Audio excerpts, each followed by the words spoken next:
What have you seen on the film from that Dallas game that you liked and some of the stuff you didn't like as much? Well, I think when you come out of the game, you probably, when you don't get the right result or the result that you wanted, you probably only feel. I relate it back to when I was a player, and you know, you play your game, and when you go on Twitter, you see one negative, you only remember the negative rather than the hundreds and hundreds of positive. That's how I felt leaving the game. Is that I felt game management, I felt inexperience, I felt lack of sort of like experience at the end, just to see out a game, and you have all these preconceived ideas in the heat of the moment, and then you come away from it and think, you know, we are so close. I'm super positive. I think we just got to keep believing in what we're doing. I spoke to the team this morning. I spoke in depth with my technical staff and with Ned over the last few days. Is that I think in life you only have one option in any circumstance, and that's to work even harder.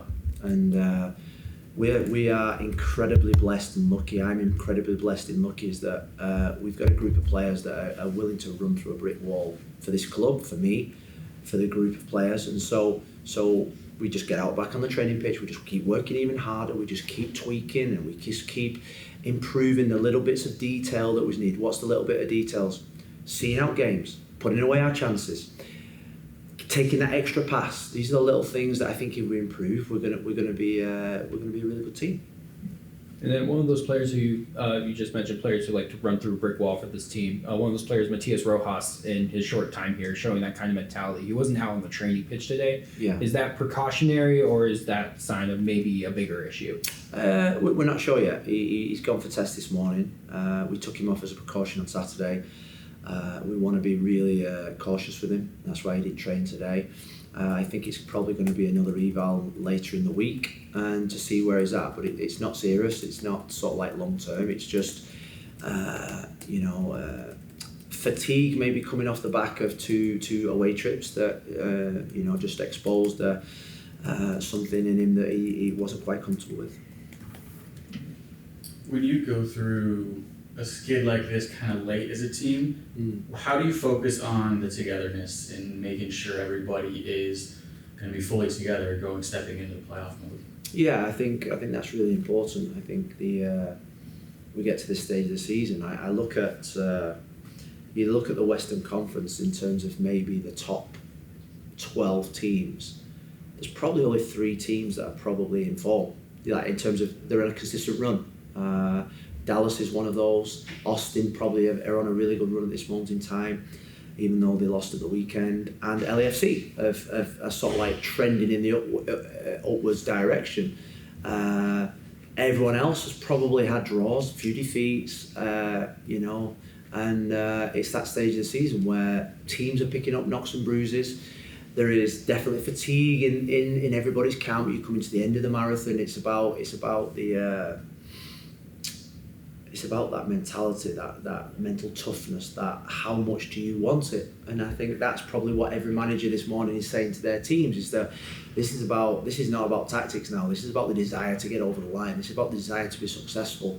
And that's what we've got to get that's what we've just got to keep pushing within our ranks. Because how are we going to get fitter at this stage of the season? No. Is the system set in stone? Yes, we've been playing with the same similar systems throughout the whole season, so we're not going to just rip up the game plan wide to get an extra. No, we're just going to trust the process. We're going to trust what we're doing. We're going to believe in each other more. We're going to work even harder. That's the only way in life, I think, is whether you're in football, hockey, golf. You looked at the Ryder Cup, you look at those golfers, they play 18 holes, they play another 18 holes, and then they're on the driving range. There's no magic formula, it's just hard work.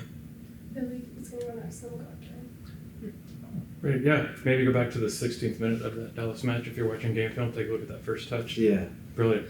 Do you know what was the funniest? I got sent it, a memo the goalkeeping coach sent it me yesterday, and it was the TV angle, and it was the reaction of the bench that was actually the funniest thing. There's the Emily, the nutritionist, literally jumped up as if we'd scored a goal. Now that worried me a little bit in terms of, was she that surprised by my touch that she didn't expect it? Eric Miller's face was like, oh, not bad, and I had a laugh with their player Farrington in terms of sort of like look and learn type thing. You know. No, in all seriousness, you played 3 matches in 8 days. Not a lot of process time between that, and then you get a couple of days off, and you come back in where you have a week to prepare for a Cascadia rival. Yeah. How do you walk the line of processing what you got out of those 3 matches, and then looking completely forward to the Seattle match? Because it's got to be a different mental thing. My process is always move on as quick as possible. Don't dwell on what's gone. Whether that's a defeat, whether that's a victory, whether that's a draw, whether that's good news or bad news. It's 30 minutes after the game.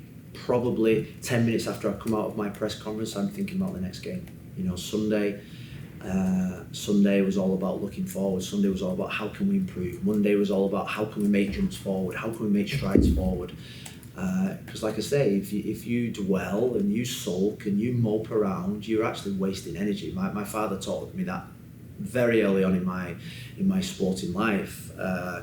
Is that really, I remember waking up one day and I woke up on a Sunday morning and I was sulking around. He said, you're wasting energy. This life is too short. This life is too precious to be moping around and just to look forward. And so we're in a real attack mode. We're in a really sort of like proactive mode. And we've got really good energy around the place. I think there's incredible belief around the place. I think there is special moments to come, and I think this season is still the biggest chapter still to be written. Sure. Jeremy. Just one quick question about DaCosta, who started last game as part of the midfield pivot with David Ajala. What did you think of his performance in that role? And also, could that be a role that he plays in the future as the team's been playing more of a 3-back in the past 2 games? Yeah, I think it's something that we know he can play. He played it for his previous team 2 seasons ago. He's got qualities on the ball. I think at this moment in time, at this stage of the season, I think what's happened with David is just at a little bit of a brick wall in terms of the flow, the rhythm. That's probably because we've rested him for some games. His rhythm's been broken, but he's an absolute huge player for us. I've got to say, you look back to our best moments this season, he's been at the heart of all our best moments. Now, yes, we brought in Rojas and Velda, and Anthony's in incredible form. So now it's about the competition. It's about raising your level of performance. It's about getting that bit between your teeth. It's about saying, right, David, how much desire have you got to carry this team on your back? And I've got every confidence in the kid. He's one of my favourite players, I've got to say, because he's got the real courage to take the ball. And on Saturday against Seattle, we're going to have players that have the courage to take the ball in an hostile environment, in a Cascadia Cup game when everything's on the line. And speaking of moving forward, and a lot of this team is their first time coming in on the road to this Cascadia rival. What's the message you have for them and overall for the team going into a match where Seattle, even though they won Leagues Cup in regular season play, they have skated a little bit as well? Yeah, they're an outstanding team with great experience. I love the coach, I've got to say. I think he's a fantastic coach. Got a lot of respect. But it's a Cascadia game. It's the biggest game for our supporters. It's the game that they want us to win more than any. And I think we owe them a performance. The last probably month and a half, we've crawled and we've teased. I think it's now time to deliver. And I've got to say that the supporters on Saturday against Dallas were phenomenal. In terms of a team that needed that extra bit of energy, they were giving us that extra bit of energy. And I say to them all the time, particularly in home games, particularly in front of our own supporters, is that they will probably only in their careers only ever play for football clubs with this kind of following, with this kind of energy, with this kind of passion.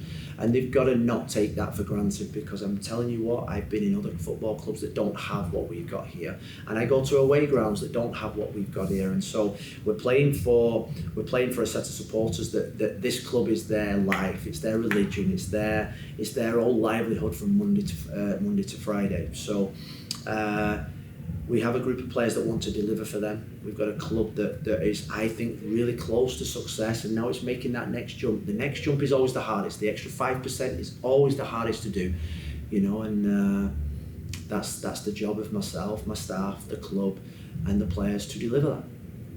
Okay, one last question. How do you, earlier this season you said brilliant problems to have, referring to the roster and the depth and the options you have.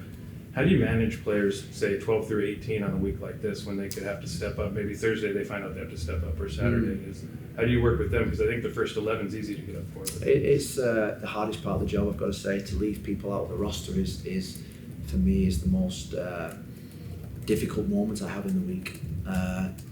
Why? Because I care for them. Because when that roster goes out and your name's not on it and you've got to stay behind and train when 20 other of your teammates are going away from home or playing at Providence Park and you're staying behind training with a fitness coach, that is really tough, both physically and mentally. And I have the incredible utmost respect for the players that have to put up with that.